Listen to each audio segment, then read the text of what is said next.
Hey guys, പുതിയൊരു recipe video ആയാലോ. ഇടിയൻ ചക്ക, ഇടിച്ചക്ക എന്ന് പറയുന്ന ടെൻഡർ ജാക്ക് ഫ്രൂട്ട് വെച്ച് ഒരു ചിക്കൻ കറി വെല്ലുന്ന ഒരു മസാലക്കറി വെക്കാം നമുക്ക്.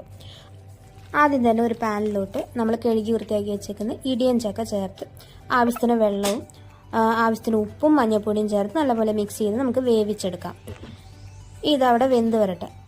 അതിനുശേഷം ഒരു പാൻ എടുത്ത് അതും ചൂടാകുമ്പോൾ വെളിച്ചെണ്ണ ഒഴിച്ച് അതിനുശേഷം കുറച്ച് വെളുത്തുള്ളി, ഇഞ്ചി, ഞാനൊരു വലിയ സൈസിനകത്തൊരു 3 വെളുത്തുള്ളിയും പിന്നെ ഒരു ചെറിയ കഷ്ണം ഇഞ്ചിയാണ് എടുത്തിരിക്കുന്നത്, ചതച്ചതാണ്.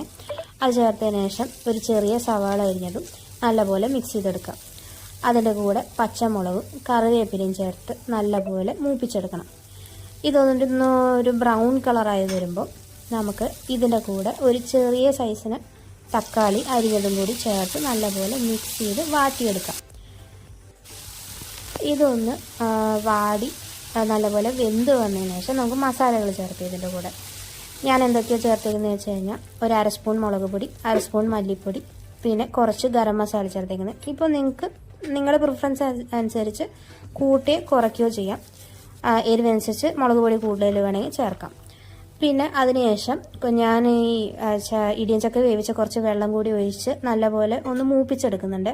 മൂപ്പിച്ചെടുത്തതിന് ശേഷം ഇപ്പോൾ വേവിച്ച് വെച്ചേക്കുന്ന ഇടിയൻ ചക്കയും കൂടി ചേർത്ത് നല്ലപോലെ മിക്സ് ചെയ്തെടുക്കാം. പിന്നെ കുറച്ച് ഒന്ന് മിക്സ് ചെയ്തതിന് ശേഷം നമുക്ക് ഉപ്പ് നോക്കി ആവശ്യത്തിന് ഉപ്പ് ചേർക്കാം.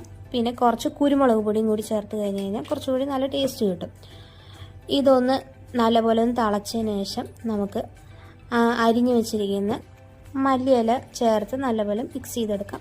ഒന്ന് തിളച്ച് വന്നു കഴിഞ്ഞാൽ നമ്മുടെ അടിപൊളി ഇടിയൻ ചക്ക കറി റെഡി. ഒരു പറ ചോറുണ്ണാൻ ഇത് മാത്രം മതി. എല്ലാവരും ട്രൈ ചെയ്ത് നോക്കി കമൻ്റ് അറിയിക്കണം. പിന്നെ വീഡിയോ ഇഷ്ടപ്പെട്ട് ലൈക്കും സബ്സ്ക്രൈബ് ചെയ്യാൻ മറക്കല്ലേ.